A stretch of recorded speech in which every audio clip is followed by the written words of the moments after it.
play cool, but I just can't hide that I want you. Wait a minute, 이게 뭐지? 내 심장이 울렸대. 자꾸만 뛰어, 저 멀리서도 oh my gosh, 그런 생각이야. My crush, 조는 유처럼 거기 앉아서 기댄 것만 같잖아. 네 모든 게 내 맘에 달라붙어 버려, boy. 니네 네 days 인정할게. This time I want you, like it's magnetic. Super equilibrium. Like it's magnetic. Super equilibrium. Before beginning the first lot of the day, let's have a look at the itinerary for this session. There will be 3 scholarship sharing sessions, which are Yayasan Tunku Abdul Rahman Scholarship, YTAR, IJM Scholarship, and OCBC Scholarships. At the end of this session, there will be a general Q&A session for you to clarify your doubts.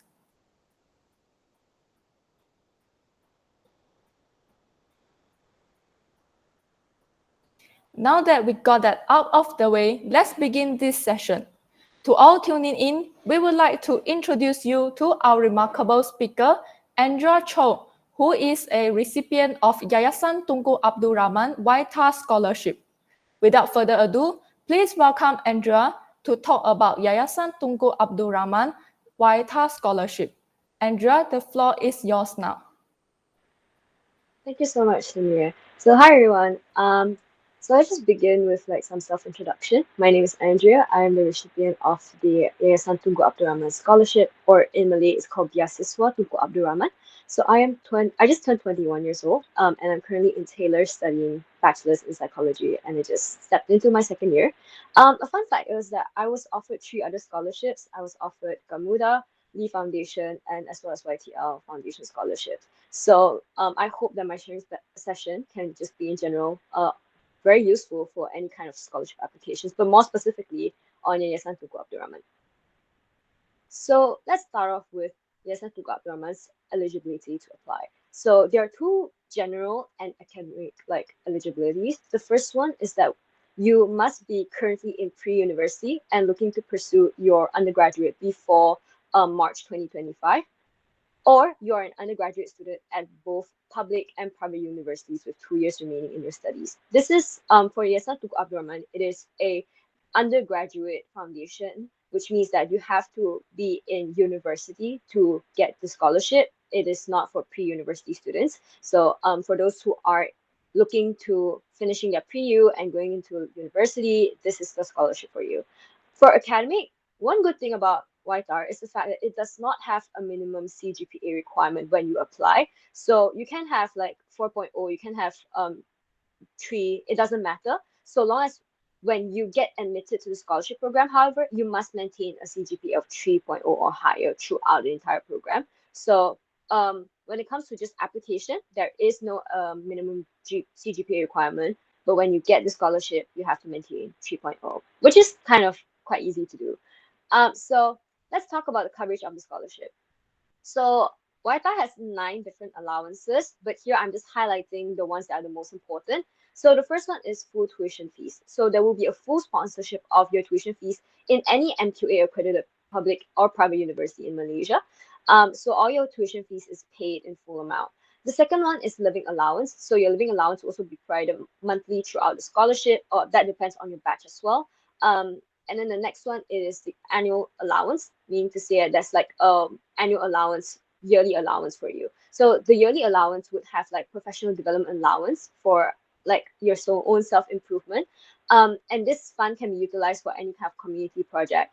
And stationery and book allowances are also provided in your yearly allowance as well. So every year you receive a set amount of allowance for you to get books and stationeries, as well as for your own professional development.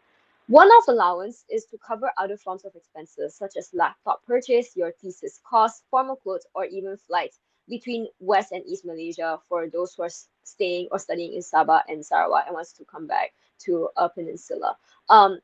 So all of these one-off allowance would cover your laptop, or when you're writing your thesis, you need any form of financial support, you also have allowance for that. formal clothing. So when you go for like interviews or whatever, you can buy formal clothing, and YTAR will give you allowance to do so, and also flights. The last one is a 2-year leadership development program. So scholars will have to attend camps and workshops to hone your leadership skills, critical thinking, and interpersonal skills, as well as grant funding to lead your own development projects. So the one thing about YTAR is throughout your 2-year with YTAR, you have to do your own development project to give back to the community. That is the one thing you need to do under YTAR. So you would be given funding to do and carry out these kind of projects that you have in mind. So all of these are allowances that YTAR will give you. They're very generous with your allowance. So if you are really meaning to look for scholarships that cover you, both in terms of tuition fees and outside of that, then you can try to apply for YTAR. Moving on then, scholarship bond. Are there bonds with YTAR? Technically, no, there are no bonds. Your scholars are not required to pay back to the foundation or the foundation Tunku Abdul Rahman after the completion of their studies. You are not required to serve Yayasan Tunku Abdul Rahman, the foundation, or any other organizations after you completed your degree. However, the one catch is that you're expected to serve Malaysia in some capacity after completing their education. This can take forms in like various ways. You can work in the public sector, you can volunteer, you can contribute to the development of your local communities, and etc. So I guess by now you wonder that you see that there's a lot of ties of YTAR has with like community development and like local development. So basically, what YTAR's main mission is to want to develop leaders to contribute back to Malaysia. So whatever you'll be doing under YTAR has to contribute back to Malaysia.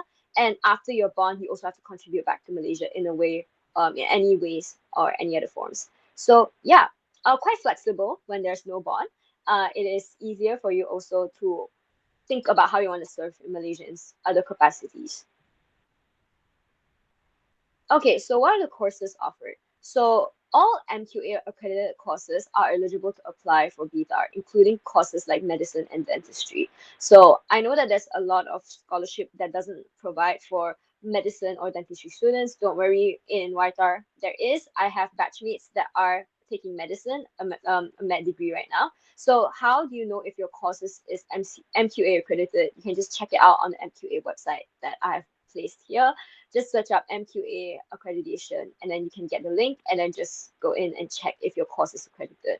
Usually any course under Malaysia public and private universities, so as they're MQA accredited universities, would be MQA accredited as well. Moving on to universities offered. So good news is there is no select universities. All MQA accredited public and private universities will be considered. So public universities like UKM, these are usually offered, as well as private universities like UTP or Taylor's. These are all also offered. And a fun fact is that YTAR has partnership with public and private universities. So if you are in their partner universities, that means like they have slots reserved for those universities. So you can go to your website or like go to your universities and ask if they're under the YTAR partnership. Or if not, you can just go to the YTAR website to check if your university is the same partnership or under partnership with them. So far, I think there's a handful that is under partnership with them. So it's easier for you to just check it out on their website because they have listed it in the YTAR website. Moving on then, what are the application process? The first one is that your application form. So this is the most heavy part of the application process because you have to write 4 essays to submit. So the 4 essays are usually short essays, so like not more than 200, 300 words per essay. So it's not that hard, but it is like covering different topics. So you need to be able to write it cohesively, be straightforward about it, and just write it before the application submission deadline. I initially put this because I thought that we would have I thought that we would have this like session before the deadline, but I forgot about it. So the application deadline is for this year and it's already over. But for next year, usually it will also end around April. So if you want to prepare for next year's intake, please do be mindful about the intake deadline being around April as well. Secondly, then, if you are shortlisted, you'll be invited for a virtual interview and assessment. It's virtual, it's not physical. You don't have to buy plane tickets, bus ticket to go anywhere. You just be in the comfort of your own home or even in uni, and then you can just take the interview. So the interview is actually quite straightforward as well. They'll give you a form of assessment during the interview.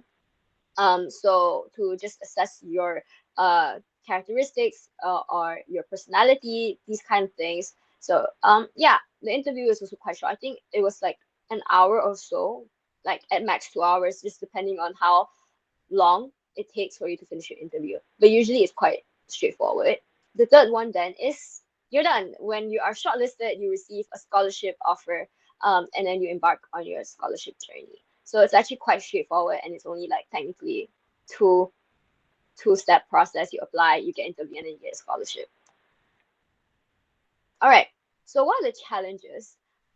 These are the challenges that are noted in a lot of like my cohort mates, my batch mates, and for me personally. The first one is struggling to write and rush the essays because you only have you have 4 essays to complete, and that's quite a lot than compared to other scholarships. So for me personally, I found the application only 4 days, 4 or 5 days before the deadline, and I had only 5 days to complete the essays. So it was quite hard for me to rush, like use 5 days to rush all 4 essays because all 4 essays had different topics, and it's difficult to keep it to all 4 topics at the same time. So one of the tips to overcome this is to make sure you start early, make separate skeleton drafts for the 4 essays. Two also, which is one I highly encourage, is to follow the strategies shared on YTAR's social media websites. So you can go on to find like Yayasan Tunku Abdul Rahman on Instagram or Facebook, and you will be able to find their accounts, and they usually do share what are the strategies to write your essays or what are the ways to like do your skeleton draft and whatnot. So I think that it was really helpful for me because it helps you to really make your essays as direct as possible without like going overboard with like the word limit. And so yeah, it is quite easy. Do watch the strategy shared on the YTAR social media websites. And the third thing I didn't include here, but it's just a general tip, is to know what you want to do, know your values, know your vision in life, because a lot of these essays are asking you about your future. Or will ask you about what you want to do in the future, and like those general kind of essay tips, essay topics. So if you have a vision, it's much more easier for you to write than not having a vision. So if you still have a whole year to think about it for the next application. So you can try to think and start early and just think about what you want to do, have a clear vision about what you want to do in life. Moving on then, the other challenge is during the interview process. So the interview process, like many other interviews, there are impromptu questions that you might not be able to prepare with standard question practice. So like for interview practices, some people might go online and search interview questions to practice, right? But there are impromptu questions that are different, so that you might not even be able to prepare. So any tips to overcome that is to practice impromptu speaking skills. So I think what you can do is to have friends or family be there for you, and practice with them. Ask them to ask you questions that are not listed in like those kind of like online interview question sets. And just try to practice your impromptu speaking from there. The second one is to keep calm and think before you answer. So YTAR is quite flexible. I think the interviewers, one thing about interviewers is that they're really friendly, and they're really understanding, and they do want to help you to succeed. So if you have a question that's kind of stumps you and you don't know how to answer, you can just politely ask and say, "Hi, sorry, can you give me a moment to think about my answer and think about my response?" They'll likely say, "Yes, yeah, take your time." So you can take the time to think and then answer. The third one is to ask to clarify the question if you're unsure of what it means. Again, the interviewers are really friendly. They really want to hope that you can succeed as well. So if you don't know anything, you can just post and clarify and be like, "Oh, I'm sorry. Can you repeat the question? I don't understand what it means." And they will just just explain to you in a simpler manner. So don't worry about it. All in all, these are just challenges that are quite easy to overcome, and I'm sure that if you take the tips into account, you'll be able to overcome the challenges as well. Moving on then. So things I wish I knew before applying. I think there's only one thing I wish I knew, is that YTAR, the foundation itself, sees the scholarship program as a way of investing in the future of Malaysia and encourages its recipients to use their education and skills to make a positive impact on society. So like I said just now, that they really emphasize on the giving back to your community and giving back to Malaysia and contributing to Malaysia's development. That's why they're investing so much into the youth, because they believe that the youth would be the people to contribute back to Malaysia. So that means that if you are a scholar underneath YTAR, you are given a development fund to carry out community project, and that community project has to give back to the community. So I wish that I knew that, so that I had more time to kind of think about what I want to do and what I want to help with my community, right? So a tip for this is to think about what kind of change you want to bring to your community and find inspiration from previous scholars. So YTAR is also really generous in like sharing what previous scholars have done with their development fund. So some of them have done like coral like reef rebuilding. So like some of them, they went to like the coastline, and then they went into the ocean and they replanted corals. Some of them started a farm in their university. I think it was University Malaya. They started a like self-sustaining farm there, so that, and they also encourage students to understand what does sustainability look like. So there are a lot of different ways that you can utilize these kind of funds. So if you do want to be a YTAR scholar, this is something that the earlier you know, the better you can plan for it. Okay, moving on personal experience sharing. So what I would tell you to do, the first thing is to research on YTAR, their mission, their values, and their projects. Because YTAR focuses really heavily on development of Malaysia or giving back to Malaysia. This is something you need to know. This is something that you need to align yourself with their values of giving back to Malaysia. As a scholar, you have to align with that value, or like at least you have to contribute back to Malaysia in a way or so. So you have to be very passionate about that. And they can see that passion, so they will note that passion, and they're likely to also want to invest in scholars who are passionate about giving back to Malaysia. So you do have to align with that. The second thing is that interviewers are actually really nice and helpful, so don't be afraid to ask questions when you're doing like the interviews. They're really nice. They are trying to guide you, and they're like, when you kind of like stray away from the interview questions or whatnot, they'll likely direct you back to the question itself. They'll like stop you. Yeah, hey, sorry, let's go back to the question. So like they'll be really nice and like just direct you back, because they also want you to succeed. Then the leadership conferences. So when you're under YTAR for the 2 years, you have to attend leadership conferences. Leadership conferences are usually all paid, so it's all expense paid. For me, I just finished one of my my first leadership conference back in February, and we had like how many days? Four days of leadership conference, where we had fun. We did a lot of workshops. We had this big scavenger hunt at One Utama, because we couldn't afford to go to the Yayasan, the Tunku Abdul Memorial. So it was just really fun, where you get the space to connect with your batchmates as well as the YTAR staff. Really, really friendly, really amazing people, and you get to feel so connected with a lot of people who are so insightful as well. So a lot of my batchmates, they are very different. Like we're all very different in terms of like background. But one thing that is similar within all of us is we all have a passion to want to give back to Malaysia. And you can see it in different ways as well. The difference in all of my batchmates and how they approach that. So I just include pictures of me and my batchmates during our leadership conference. As you can see, we're all like bonding, having really a lot of fun, and I really love them. So like shout out to them for today. But yeah, the leadership conferences are usually really fun. We have like 5 or 6 to complete throughout the 2 years. Some will be online, some will be in person, and don't worry, the in-person ones are covered. So like if you need to fly from Sabah Sarawak to KL to join the events, usually they'll cover the flight as well. The best part of the scholarship then is becoming friends with amazing peers and having a supportive YTAR family. So one thing I was really grateful for is that I know no one in my batch before I started, because I was the only one from my university to get the scholarships. I knew no one there. But we quickly bonded. Everyone was so supportive of each other.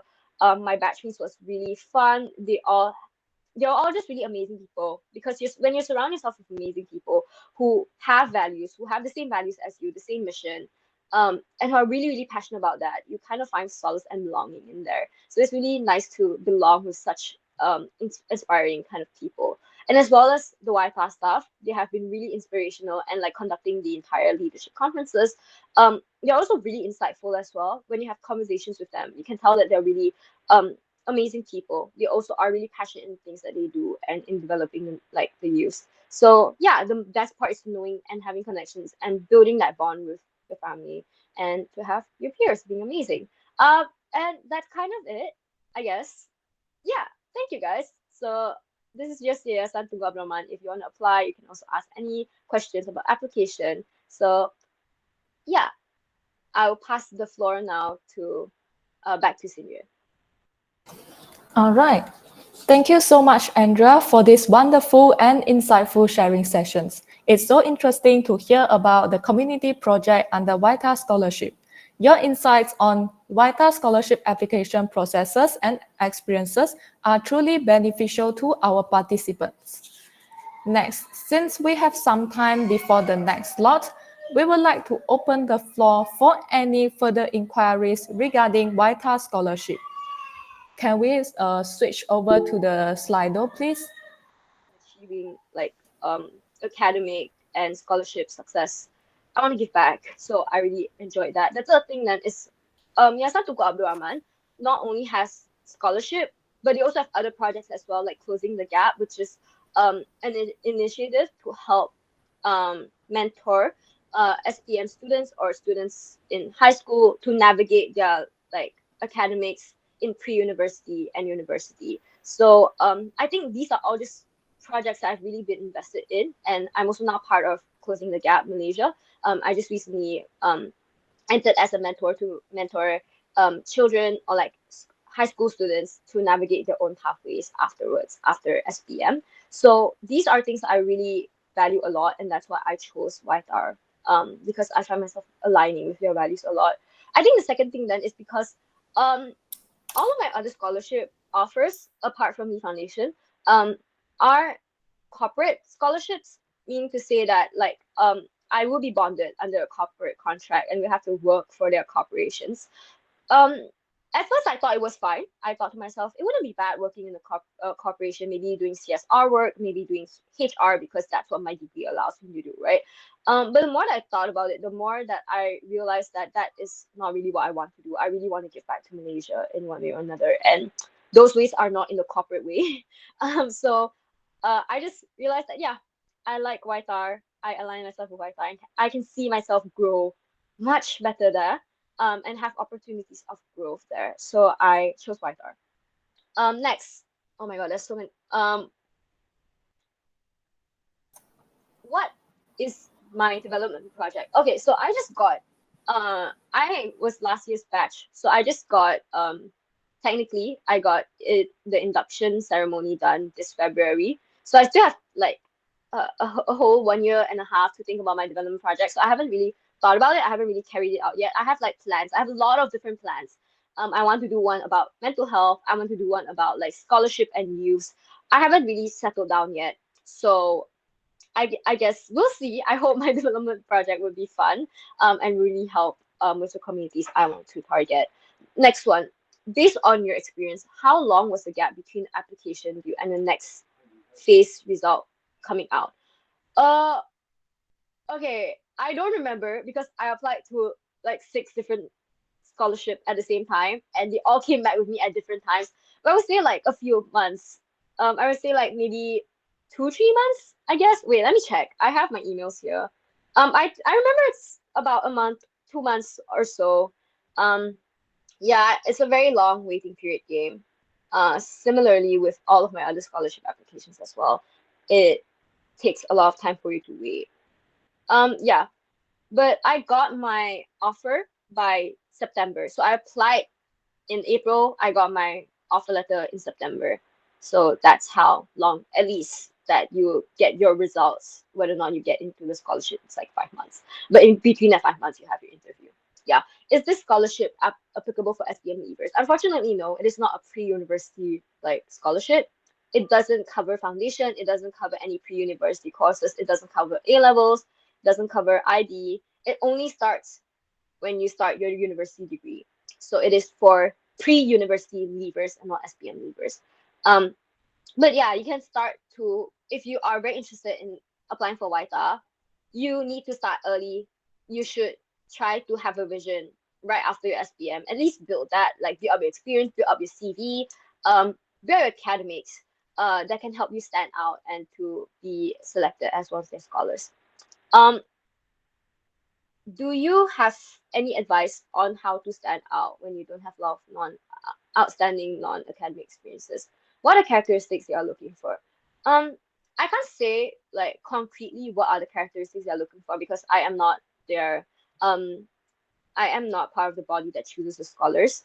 But what I can say, and like what is a very common like characteristic between me and my cohort mates and my batch mates, is that one, they're really, really passionate individuals. Like you can tell that my batch mates and people who are like YTAR scholars, they are really, really passionate about being a part of the scholarship, being student leaders, being running their own projects outside of YTAR. That's not their community project. They run their own projects. They run their own initiatives.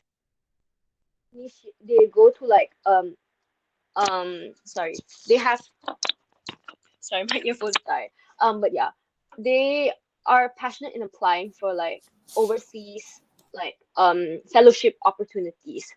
All of these things, you can just tell that they have a lot of passion for things that they're doing. B, they have a vision. They usually know what they want in life already, and they're taking the steps to achieve it. And 3, they have initiative.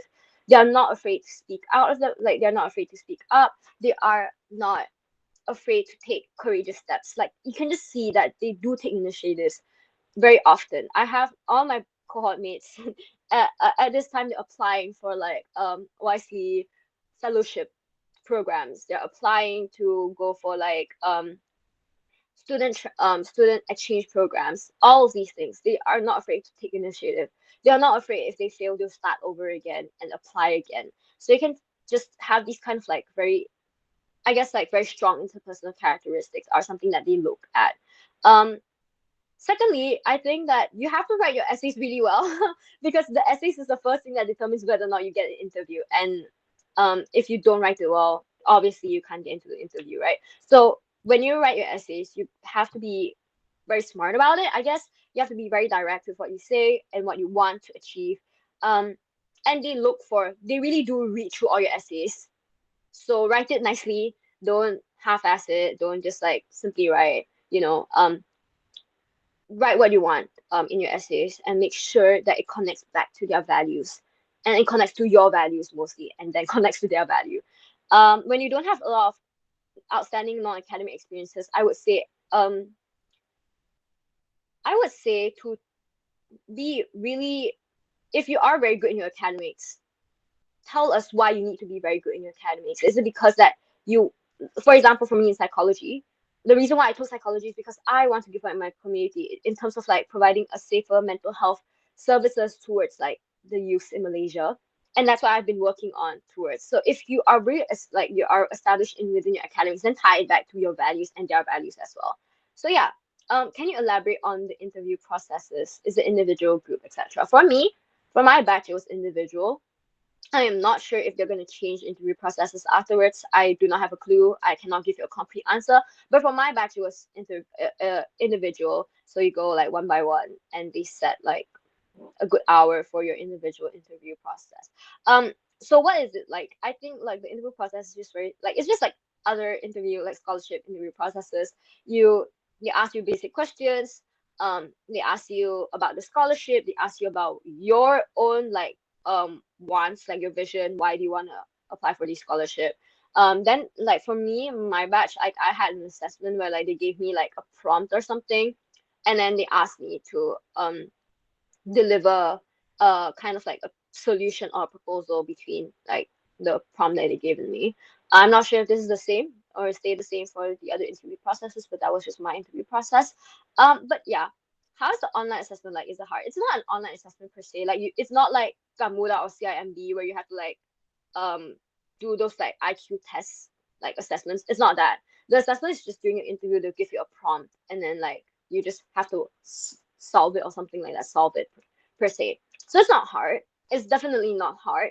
But you're just given a very short like time limit to like phrase your answer and give a very nice, decent like presentation about it. So that's just the hard part, to try and get everything done within that set time frame. But more, it's not like they're expecting you to give a perfect answer. It's more so they're trying to test you to whether or not you can like have good problem solving skills within a set amount of time, how you conduct yourself when you're under time pressure, when you're under a lot of pressure from all these variables, how do you conduct yourself?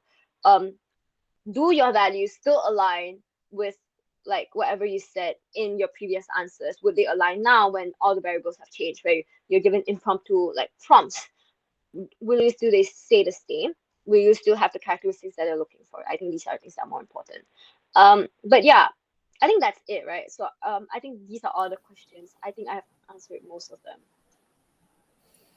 Yeah, thank you so much, Andrea. So Okay, thank you. to all participants, that's the end of our Q&A for YTAR Scholarship. So thank you again for the great questions. And now we will move on to the next slot. Once again, thank you, Andrea, for this eye-opening session. Stay tuned as there is a general Q&A coming right up for those who didn't manage to ask their questions now.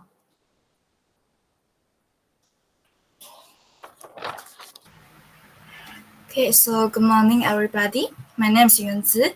So actually, I'm having sore throat today. So if you cannot hear me clearly, please let me know, and then I will try to speak as loud as I can. Okay, so currently I'm holding the IJM Scholarship. So for those who are not familiar with IJM, it's a company that focuses on construction, property, industry, and infrastructure. So perhaps you have heard of IJM Land, IJM Serembang 2, IJM Rimbayu. They are also part of IJM. Okay, so I will be turning 22 this year.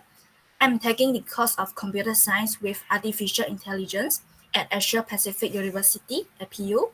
Well, fun fact about myself, I have taken the role of President in Student Representative Council during my degree year 1. Meanwhile, I have the opportunity to involve in Majelis Perundingan Pelajar Kebangsaan and BPK. During the period, we are honored to have a visit to the UK and Europe to interact with the student council in other countries. Okay, so back to our topic. What are the criteria to apply for the scholarship? Firstly, you must be Malaysian. You have to obtain at least 3 A's or CGPA 3.5 in STPM or pre-U, such as matriculation, A-level, foundation, or diploma. Then, you need to be enrolled in either local public or private uni for full-time first degree study. For those who have already studied at university, must have obtained 3.5 CGPA in your last semester. And you are required to be fluent in English and Malay language for written and spoken.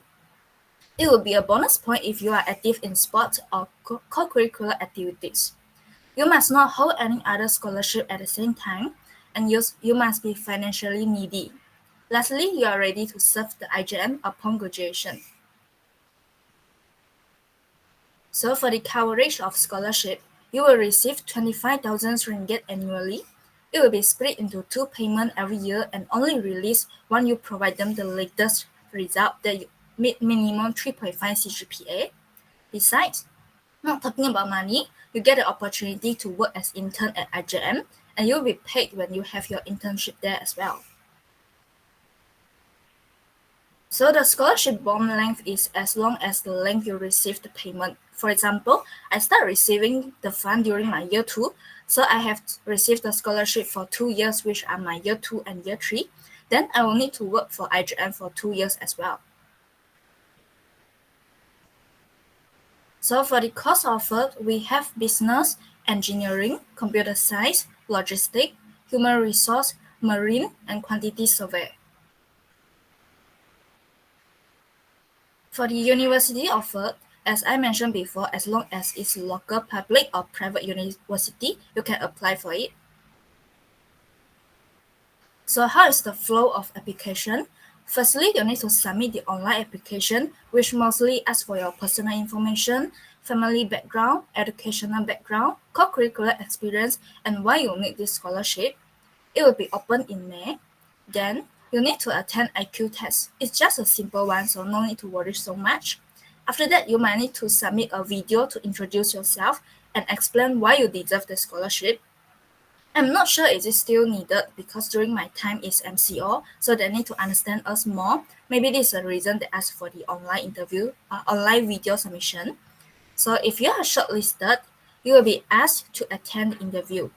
During my time, all process take place online, so we have individual interview, group interview, and essay writing in one day fully online. So currently, as of my knowledge, all physical. But don't worry, I still can share my personal experience with you all. For individual interview, you have to prepare a short introduction about yourself. Then the interviewer will ask you for the question. I still remember she asked me about group assignment, like how I handle group mate that does not contribute, and how to ensure everyone is motivated during the group assignment period. Moving on to group interview, there will be case study provided. So you will be grouped with 3 to 4 people in one group. A topic will be given and need your critical discussion. 30 minutes allocated for discussion, 15 minutes for presentation, and 15 minutes for Q&A. Meanwhile, the invigilator will observe all of your behavior during the group discussion. So make sure you participate and voice out your opinion. The last step is essay writing. The duration given is 30 minutes for 200 words essay. Then, just wait for the result. It usually takes 1 month. If you are selected to be the scholar, you will receive the congratulation email. Next, speaking about the challenges I face, so one of the challenges that I have faced is nervousness. It might apply to everyone, but just take it easy. Imagine you are just sharing your own life story to other people, like chit-chatting but in a formal way. Then you need to prepare to answer unexpected questions. Try to answer as many points as you can. Do not tell them, I don't know. Next, time management. You have to manage the time well when writing the essay. Draft the important point you have, organize the flow, then straight away write it down. The time given is really not much. Manage your every second well. Okay, things I wish I would know before applying would be the importance of teamwork. Like I mentioned before, there will be a group case study. Discuss together, conclude the point, and assign fairly in terms of who should prepare the slide or who make the introduction and conclusion. Do not take out others' time when presenting. You might think if you talk more, you get more marks. However, it's not true. It will show that you are a selfish person that does not care about your teammates. Talking about individual interview, self-introduction is the key to leave a good impression. Since they have to interview about 100 people per day, try to make yourself stand out among others by giving a special introduction, but not a bombastic one. Then, focus on quality but not quantity. Make sure your answer is direct to the point, not twisting here and there and make the interviewer hard to catch your point. As of my experience sharing, it's very important to do research on the company, investigate its background, its core values, and its upcoming project. Secondly, be sincere, do not lie to them. If they find out you are lying, you wouldn't know what will happen. Then just take it easy. Actually, the interviewer also take their time, enjoy listening to other story, so just be yourself. Next, watch YouTube for interview tips. You can find out more about STAR, situation, task, action, result, method to answer the interview question. Then kindly highlight your strength and uniqueness during interview. Make them feel like you are the one they are looking for. So that's all for my sharing. You can scan the QR for my LinkedIn profile and my Instagram. You can drop me any message if you have further questions.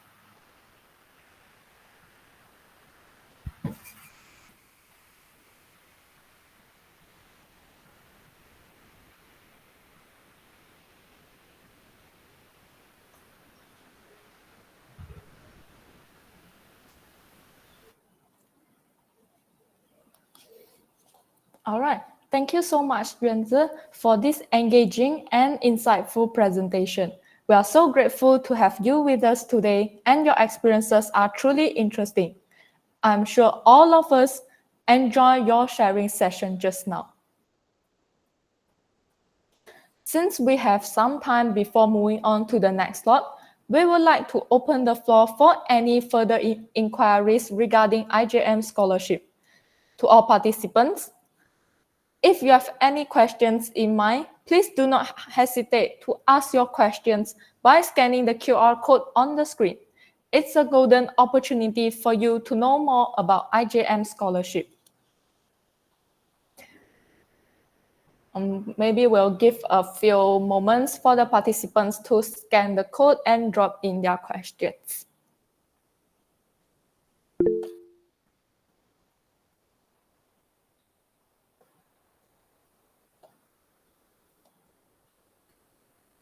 Meanwhile, maybe I myself will start off the Q&A first. Yuanzi, may I know how did you know about this IJM scholarship? Because during that time, I have researched on many scholarships. So there will be people post on website like a list of Malaysian scholarship. So I just apply one by one. Yeah, so IJM is in the list. All right, thank you. So here comes our first question. How to practice interview? How to practice interview? So if for physical appearance, you can practice speaking in front of mirror. Then for critical thinking, maybe you need to do more situation-based exercise to train your brain to answer impromptu question. Why IJM scholarship over others? So I only be accepted by IJM, so I don't have other choice. But overall, IJM is a very good company. So what course do IJM scholar usually study? Most of them are from engineering background and also quantity survey. And fun fact is, I'm the first computer science students accepted by IJM. As you mentioned in the interview question, how do you manage your group assignment, especially when there is incorporate group mates? So I remember the time I talked about I will approach the group mate that did not contribute and then ask for their situation. Maybe they really suffer from family situation that is hard. So you need to understand the overall situation of other people before you judge them or you throw them away from your group. How long did it take for you to receive result on your scholarship? It takes 1 month. 1 month after the essay writing, interview, or those.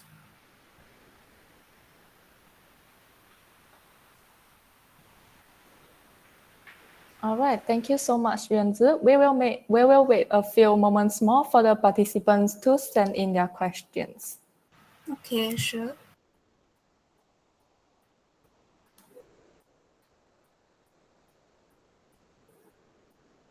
Oh, our new question. Are there any tips you would give future IJM scholarship applicants?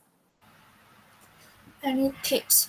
So as I mentioned, you need to do research and then you can search for their LinkedIn. They have posted their recent project and you can understand their project. So maybe if you during your interview you voice out about their project, they will feel like you really did a lot of research on their company. So maybe this is a special bonus point for you.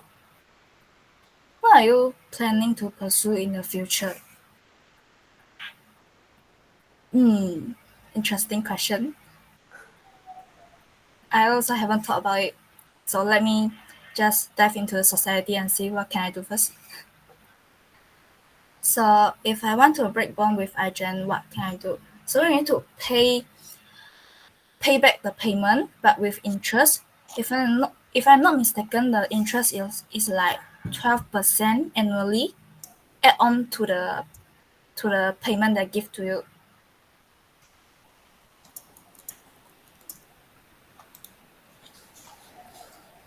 All right, thanks.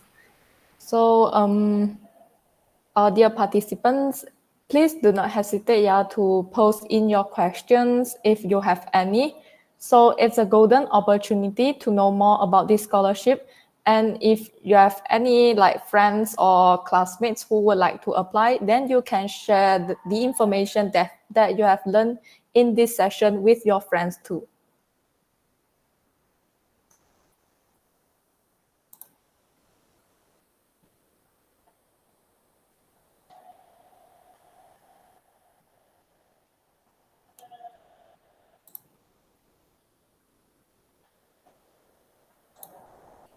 While waiting, maybe Yuanzi, can you share why did you choose computer science as your undergraduate degree?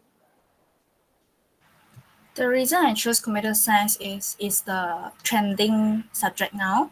Like everything is going advanced in technology, so I feel like this is the subject that will not be updated. Yeah. All What right, grade thanks. do you need to maintain to keep the scholarship? Let me check again. 3.5 CGPA is the result that you need to keep the scholarship.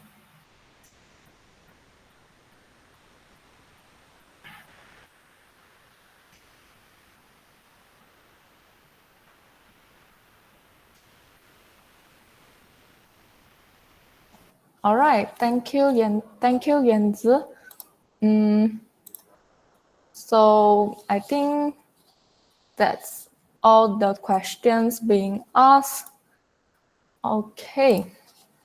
So thank you all participants for the great questions. And that marks the end of, oh, we still have a question. What other benefits can you reap as an IJM scholar? What are the benefits? So they have sent us some online training that we can join. It's like train your personal skill, and then maybe more courses on technical also. And then they also have there is a social event for scholar.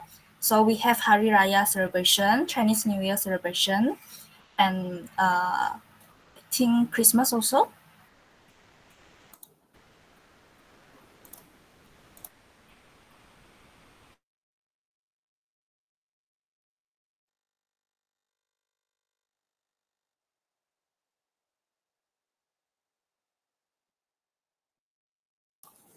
All right, thank you very much, Yuanzi.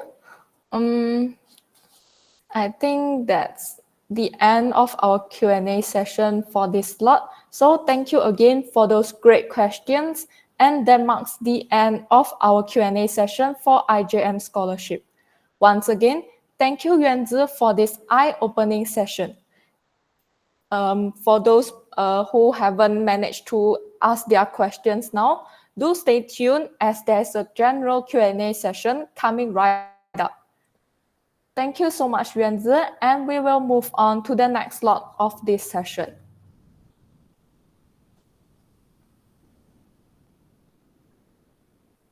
Without wasting any time, let's move on to OCBC Public Scholarship Sharing Session. For this session, we are very delighted to have Chai Yaofui to share some useful information and experiences in the application process. Let's give him a round of applause.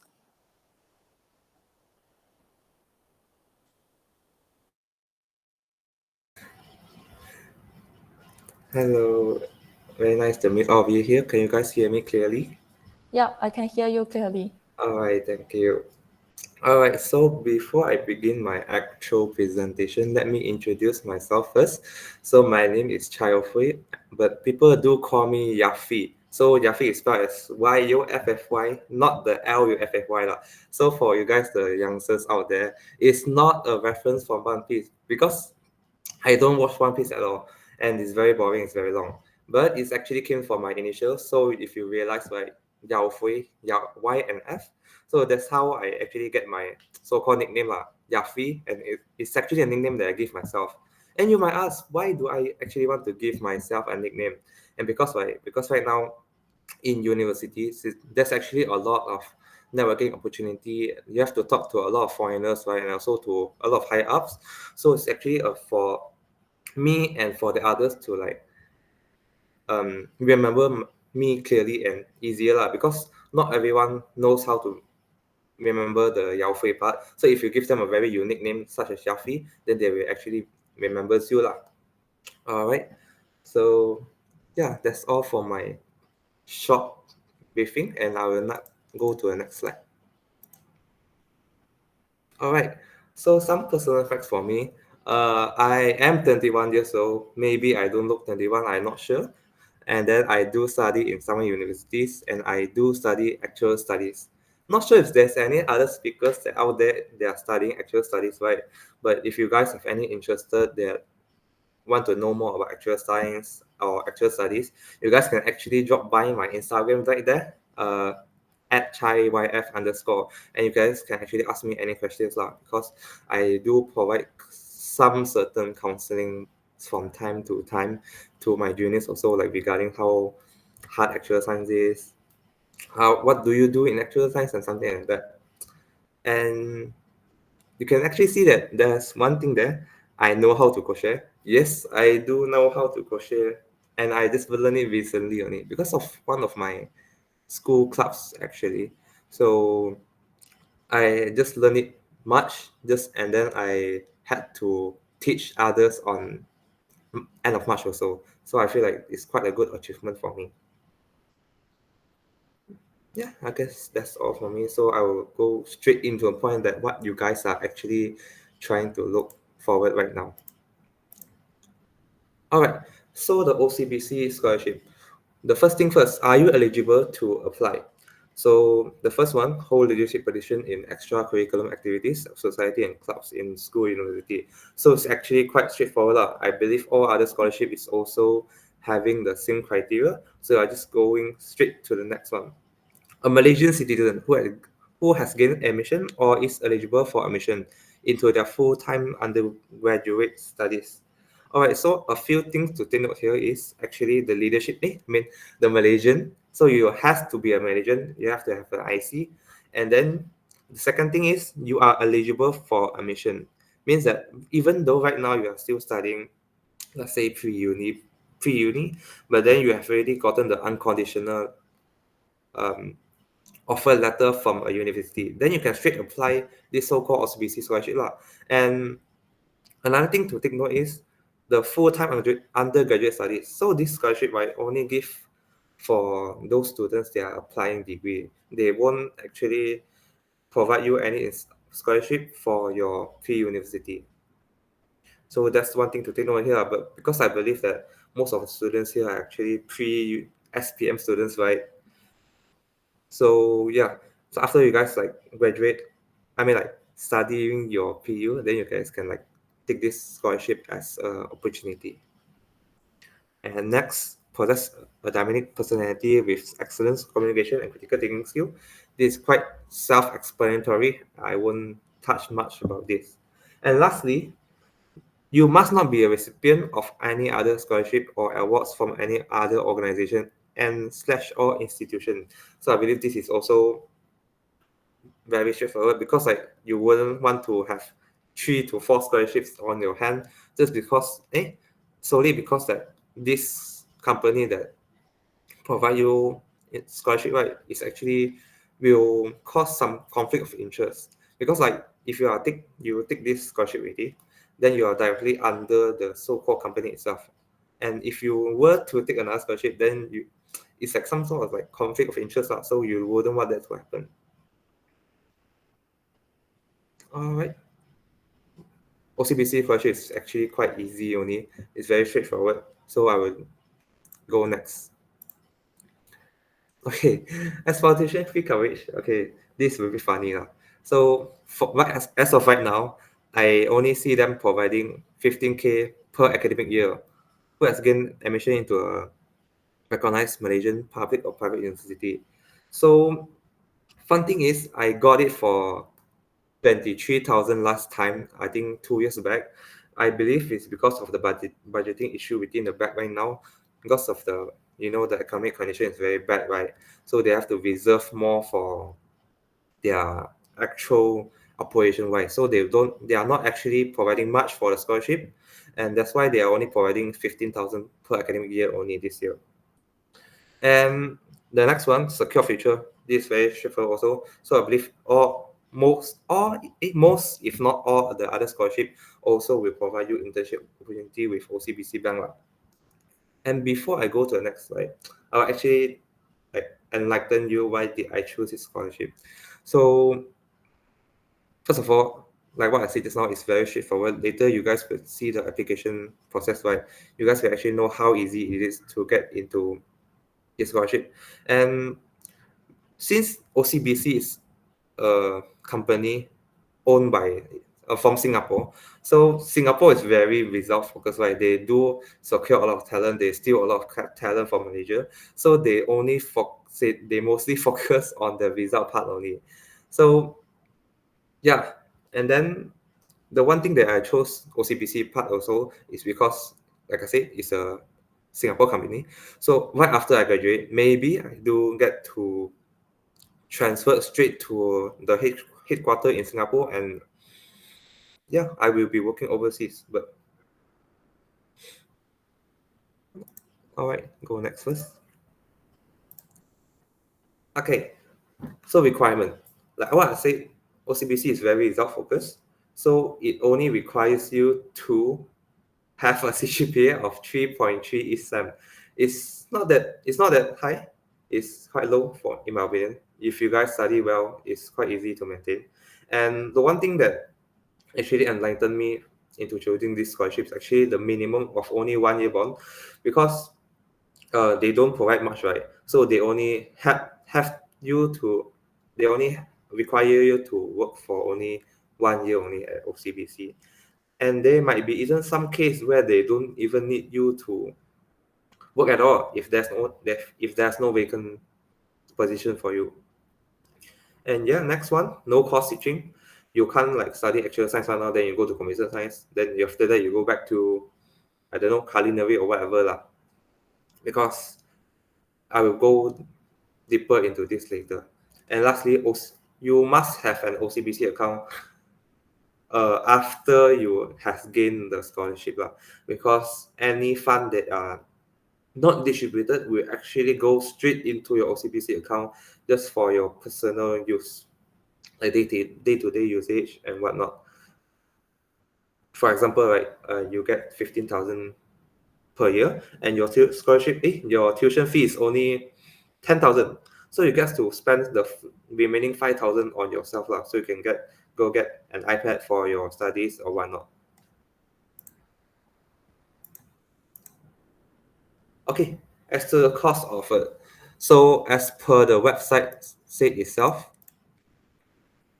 any relevant courses of your study that meets the bank needs for the to qualify for the scholarship. So it's actually very vague, right? Because once again, Singapore company, they very, they just want talent. So they want anything that is relevant and helpful for them. So I actually help you guys to like filter some of the bank degree that they might want to see lah. And yeah, so this is it. So I've listed down 8 here, but there should be more. So not including finance, economic, business, accounting, information technology, actual science, which I'm studying right now, mathematics/statistics, and also law. So if you think that your degree actually helps the bank operations little bit also, never mind, or a lot, then you can try to apply for this scholarship, because they might want you to work for them in the future. You guys can read by yourself if you guys don't know what each of the degree is. So I will actually help you guys understand more on the actual science part, because I'm actually studying actual science, right? So actual science, it's banked by assessing market risk, developing investment strategies, ensuring regulatory compliance, driving analytics with complex models, and innovating products constructs.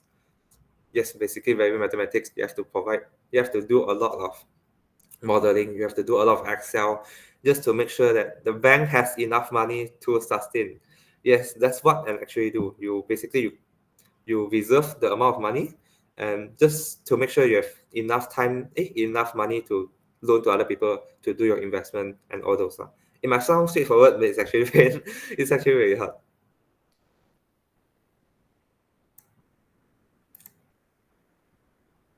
Okay, we can go straight to the application process already. So as for the application process, you guys can just go over to their website, just search OCBC Public Scholarship, and you guys will see the form right there, and it will actually teach you step by step, but I'll actually go through a summary over here. So first step, when you go to the website already, you just have to download the application form as provided in the website. So in the application form, you guys have to fill in your necessary details such as your age, or those where you live, blah blah blah blah blah blah, and also inclusive of two short essay and one long essay. So the two short essay, right? One of the question is, why are you interested in getting the OCBC scholarship? So you have to actually think through why do you actually want this, and just write your own answer. And then the second short essay is, what is your career goal? So that's quite self-explanatory also. And the last long essay is, have you been in a leadership position in school/university? If yes, what are the biggest challenge you have faced and learned from it? So I believe OCBC actually wants you to submit a yes answer, and they want to see how you actually handles and resolve all this conflict you have during your ECA journey. And then after you have done writing all the submission, the application form, right, you will have to scan all the necessary documents such as your IC, such as your result, your transcript, your offer letter, and all those, and send to the email address stated at the website. And after that, you'll be going straight to an interview by, I'm not sure who, I've forgotten, a visual interview. And they will actually ask you more on your family background, like why do you actually need this scholarship, and they will ask you more on the leadership part lah, because the result part is very straightforward. They just see your CGPA. They want to know more about how you lead your club, what do you do in your club, something like that. And then after you are confirmed, right, then you'll be required to go to the headquarters for the final briefing and also the signage of contract lah. So that's when you actually meet the other scholars, and you guys get to like network and get to know each other. Going to the next slide. Okay, the challenges part. So this is the most interesting for me, and I guess it's also the most interesting for you guys, because you guys actually get to learn a lot of stuff lah. Okay, so the first challenge I have is studying. Okay, you might be wondering, why is studying my challenge? Yes, I do agree that my results are quite good, but at some extent, I spend too much time on studying already. So back in my PU, right, I took OSMED in Sunway College, and it was a time when it was COVID. So because of COVID, right, I cannot get out anywhere, and I actually told myself that, hey, let's just study non-stop and just try to get to the top of the world, and you'll be fine. But actually, after spending a lot of time studying, for me lah, around 5 to 6 hours studying every day, which might not be a lot for everyone, but then it's actually quite boring. And I actually miss out a lot of my opportunity to join ECA, which stands for extracurricular activities, which could be served useful in the future. And I actually regret lah, because right now in my second year of university, I only started joining some of the clubs in society, and they actually helped me to grow a lot in person, and actually met a lot of new and interesting people that has changed my life. So yeah, this is one of the challenges that I had during high school, which is studying too much. Okay, the next challenge is, apart from studying too much, I also played a lot.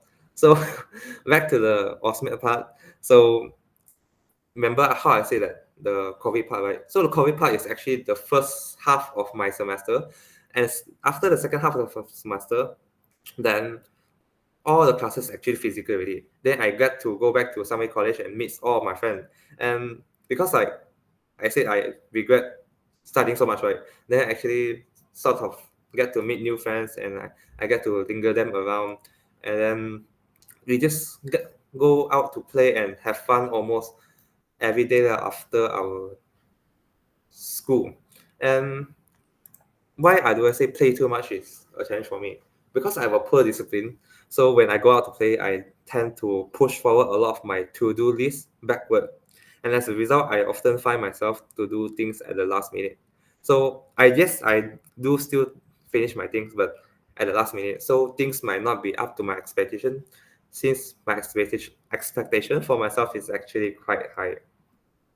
Fun fact about me, right? I'm actually an extrovert. Not sure you guys can tell, but then I recharge my energy by staying outside and communicating with other people. And just a fun fact, another fun fact, I actually stayed in the library until 3 a.m. just now. Again, not just like this morning, because like if I study at home, like then I'll just get sleepy. So when I'm in the library, I see other people, then I get some sort of energy also lah. And yeah, that's my so-called challenge part of being poor discipline. All right, going next. So what are the things I wish I knew before applying? So these are actually directed straight into my challenge, which I will tell you guys what I wanted to do more lah. Okay, so firstly, be adventurous. So like what I said, don't study so much, join a lot of ECA. You will never know that someone you meet in your clubs, right, is actually it's gonna change your life, because like everyone is different.